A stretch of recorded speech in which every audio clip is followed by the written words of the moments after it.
বাড়িতে রাধাকৃষ্ণের উপস্থিতি থাকলে পাওয়া যায় এই 10টি সংকেত। রাধাকৃষ্ণ হলেন পরম প্রেম, ভক্তি এবং আনন্দময় চেতনার প্রতীক। যখন কোনো গৃহে রাধাকৃষ্ণের উপস্থিতি থাকে তখন সেই ঘর আর কেবল সাধারণ ইট পাথরের ঘর থাকে না, সেটি হয়ে ওঠে এক পবিত্র ধাম। শ্রীকৃষ্ণ এবং রাধারানীর আশীর্বাদ পাওয়া মানেই হল জীবনের সমস্ত অন্ধকার কেটে গিয়ে আলোর দিশা পাওয়া। রাধাকৃষ্ণের উপস্থিতি গৃহের অশান্তি দূর করে মনে নিয়ে আসে এক স্বর্গীয় প্রশান্তি। বন্ধুরা, আপনি কি জানেন যে পরমেশ্বর ভগবান শ্রীকৃষ্ণ এবং রাধারানী আমাদের অজান্তেই মাঝে মাঝে আমাদের বাড়িতে তাদের উপস্থিতি জানান দেন? আমরা সাধারণ মানুষ হয়তো অনেক সময় সেই সূক্ষ্ম সংকেতগুলো বুঝতে পারি না। আপনি কি কখনো অনুভব করেছেন যে আপনার ঘরে কেউ যেন ইতিবাচক শক্তি ছড়িয়ে দিচ্ছে, অথবা কোনো কারণ ছাড়াই আপনার মন এক অদ্ভুত আনন্দে ভরে উঠেছে? হতে পারে রাধাকৃষ্ণ স্বয়ং আপনার ঘরেই অবস্থান করছেন। আজকের এই ভিডিওতে আমি আপনাদের এমন 10টি অলৌকিক ও আধ্যাত্মিক সংকেতের কথা বলবো, যা প্রমাণ করে যে শ্রী রাধা মাধব আপনার বাড়িতেই আছেন।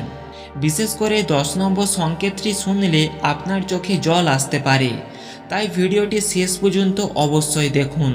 তার আগে আপনি যদি চ্যানেলে নতুন হয়ে থাকেন তাহলে অবশ্যই ভিডিওটিতে লাইক দিয়ে চ্যানেলটি সাবস্ক্রাইব করে কমেন্ট বক্সে লিখুন জয় শ্রী রাধা মাধব। চলুন এরপরে একে একে সংকেতগুলো দেখে নিই। প্রথম এবং প্রধান সংকেত হলো এক অনিবার্জনীয় সুগন্ধ। অনেক সময় দেখা যায় বাড়িতে কোনো ধূপকাঠি বা পারফিউম ব্যবহার না করা সত্ত্বেও হঠাৎ করে এমন মনোরম চন্দন বা তুলসী বা পদ্মফুলের সুবাস আপনার নাকে আসছে। সনাতন শাস্ত্রে বলা হয়েছে, দেবলোকের শক্তি যখন কোনো মর্তধামে আগমন ঘটে তখন সেই স্থানের বায়ুমণ্ডল এক দিব্য সুগন্ধে ভরে যায়। রাধাকৃষ্ণ মানেই হলো শুদ্ধ প্রেমের সুবাস। আপনি কি কখনো বাড়িতে বসে হঠাৎ এমন কোনো সুগন্ধ অনুভব করেছেন যা আপনার মনকে এক নিমেষেই শান্ত করে দিয়েছে? যদি হ্যাঁ হয় তবে জানবেন তারা আপনার খুব কাছেই আছেন। দ্বিতীয় সংকেত, আমাদের জীবন অনেক সময় টেনশন আর দুশ্চিন্তায় ভরে থাকে, কিন্তু হঠাৎ কোনো দিন সকালে ঘুম থেকে ওঠার পর যদি আপনি দেখেন আপনার মন কোনো কারণ ছাড়াই খুব হালকা লাগছে, চারিদিকে সব কিছু খুব সুন্দর মনে হচ্ছে, তবে বুঝবেন রাধাকৃষ্ণের কৃপা আপনার উপর বর্ষিত হচ্ছে। শ্রীকৃষ্ণ হলেন আনন্দমন। যেখানে শ্রীকৃষ্ণ আছেন সেখানে বিষাদ থাকতে পারে না। বাড়ির পরিবেশে যদি ঝগড়া বিবাদ কমে গিয়ে হঠাৎ এক শান্তির আবহাওয়া তৈরি হয়, তবে এটি তাদের উপস্থিতির অন্যতম বড় লক্ষণ। তৃতীয় সংকেতটি হলো শাস্ত্র মতে স্বপ্ন হলো আধ্যাত্মিক জগতের সঙ্গে যোগাযোগের এক মাধ্যম। যদি আপনি স্বপ্নে নীলবর্ণের কোনো শিশুকে দেখেন, ময়ূরের পালক দেখেন, বাঁশির সুর শোনেন অথবা সরাসরি রাধাকৃষ্ণের যুগল মূর্তি দর্শন করেন, তবে এটি সাধারণ কোনো স্বপ্ন নয়, এটি হলো দর্শন। রাধারানী যখন ভক্তের প্রতি সন্তুষ্ট হন তখন তিনি স্বপ্নের মাধ্যমে তাকে আশ্বস্ত করেন যে তিনি তার পাশেই আছেন। এই ধরনের স্বপ্ন দেখার পর মন এক অদ্ভুত ভক্তিতে ভরে ওঠে। চতুর্থ সংকেতটি হল পশু পাখির অস্বাভাবিক আচরণ। শ্রীকৃষ্ণ ছিলেন গোপালক এবং প্রকৃতির পরম বন্ধু। কথিত আছে যেখানে ভগবান শ্রীকৃষ্ণের শক্তি বিরাজ করে সেখানে পশু পাখিরা সবার আগে তা বুঝতে পারে। যদি আপনার বাড়ির জানালায় হঠাৎ করে কোনো সুন্দর পাখি এসে ডাকতে শুরু করে, বিশেষ করে ময়ূর বা কোকিল, অথবা আপনার পোষা প্রাণীটি যদি হঠাৎ খুব শান্ত ও আনন্দিত হয়ে ওঠে, তবে বুঝবেন আপনার ঘরে দিব্য শক্তির উপস্থিতি ঘটেছে। গরু বা বাছুরের ডাক শোনা অত্যন্ত শুভ সংকেত বলে গণ্য করা হয়। পঞ্চম সংকেত, বাঁশির সুর বা ঘণ্টার ধ্বনি শোনা। এটি একটি অত্যন্ত উচ্চস্বরের আধ্যাত্মিক সংকেত। গভীর রাতে বা একদম ভোরে যখন চারিদিকে নিস্তব্ধ থাকে, তখন যদি আপনার মনে হয় দূর থেকে কেউ মধুর বাঁশি বাজাচ্ছেন অথবা ঘরের ভেতরে খুব মৃদু কোনো ঘণ্টার ধ্বনি শোনা যাচ্ছে, তবে বুঝবেন স্বয়ং শ্যামসুন্দর আপনার বাড়িতে লীলা করছেন।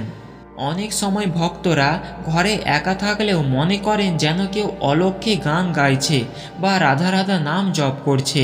এই ধরনের শব্দব্রহ্মের অনুভব পাওয়া ভাগ্যের ব্যাপার।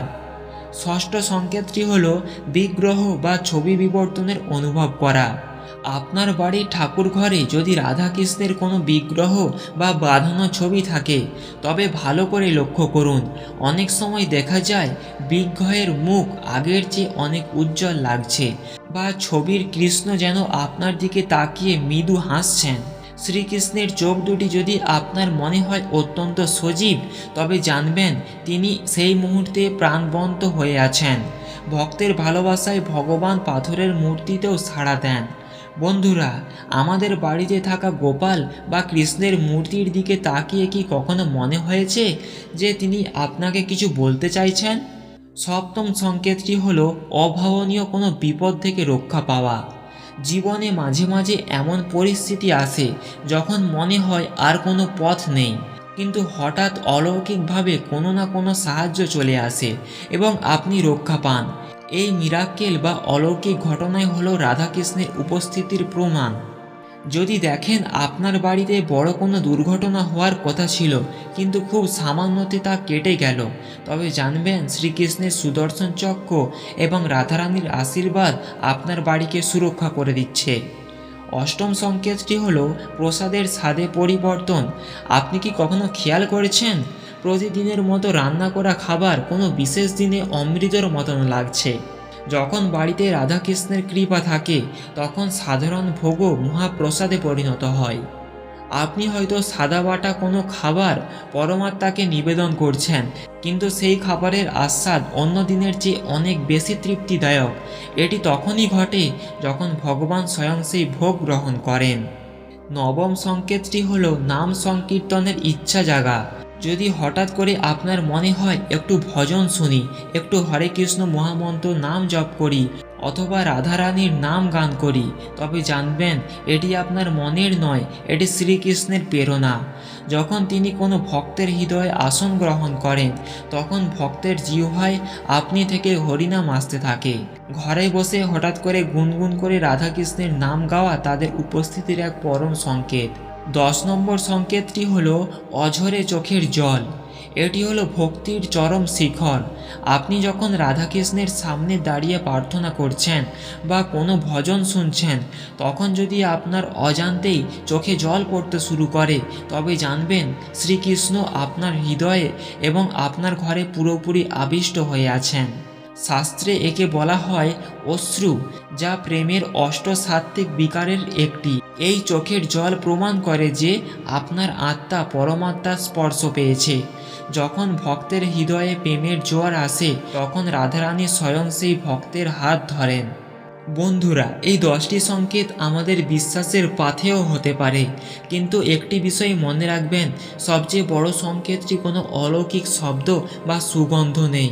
সবচেয়ে বড় সংকেতটি কোনো অলৌকিক শব্দ বা সুগন্ধ নেই, সেটি আছে আপনার নিজের ভাব বা অনুভূতিতে। সনাতন ধর্মে বলে, ভাবের ঘরে চুরি না থাকলে ভগবান আপনার দাস। আপনি যদি আপনার ঘরটিকে পরিষ্কার পরিচ্ছন্ন রাখেন এবং আপনার মনে রাধাকৃষ্ণের প্রতি ভালোবাসার পোষণ করেন, তবে কোনো বিশেষ সংকেতের প্রয়োজন নেই, তিনি সর্বদাই আপনার পাশে আছেন। রাধাকৃষ্ণ কোনো মূর্তির নাম নয়, রাধাকৃষ্ণ হলে সমর্পণ এবং ত্যাগের নাম। আপনি যখন আপনার বাড়ির প্রতিটি কাজে শ্রীকৃষ্ণকে স্মরণ করেন, যখন মানুষের সেবা করেন, তখনই রাধাকৃষ্ণের প্রকৃত উপস্থিতি আপনার ঘরে ঘটে। আপনার মনে যদি শান্তি থাকে এবং আপনি যদি অহংকার ত্যাগ করতে পারেন, তবে জানবেন বৃন্দাবনের ধাম এখন আপনার হৃদয়ে অবস্থিত। এই ভিডিওটির মাধ্যমে আমরা জানলাম কিভাবে সূক্ষ্ম সংকেতের মাধ্যমে শ্রী রাধা মাধব আমাদের ধন্য করেন। ভক্তি হলো একটি সমুদ্র, যার গভীরতা আপনি যত ডুব দেবেন ততই বাড়বে। আপনার বাড়িতে কি উপরের কোনো সংকেত মিলেছে, নাকি অন্য কোনো আধ্যাত্মিক অভিজ্ঞতা আছে? কমেন্ট বক্সে জয় শ্রী রাধে, জয় শ্রী কৃষ্ণ লিখে আমাদের জানাতে ভুলবেন না। আপনাদের প্রত্যেকের জীবনে রাধাকৃষ্ণের আশীর্বাদ বর্ষিত হোক। আপনাদের গৃহ ভরে উঠুক সুখ, শান্তি ও সমৃদ্ধিতে। যদি ভিডিওটি ভালো লাগে তাহলে অবশ্যই ভিডিওটিতে লাইক দিন এবং আপনার প্রিয়জনদের সাথে শেয়ার করুন, যাতে তারাও এই আধ্যাত্মিক সত্যগুলো জানতে পারে। আর এমন আরও আধ্যাত্মিক ও পৌরাণিক ভিডিও পেতে আমাদের চ্যানেলটি সাবস্ক্রাইব করে বেল আইকনটি প্রেস করে রাখুন।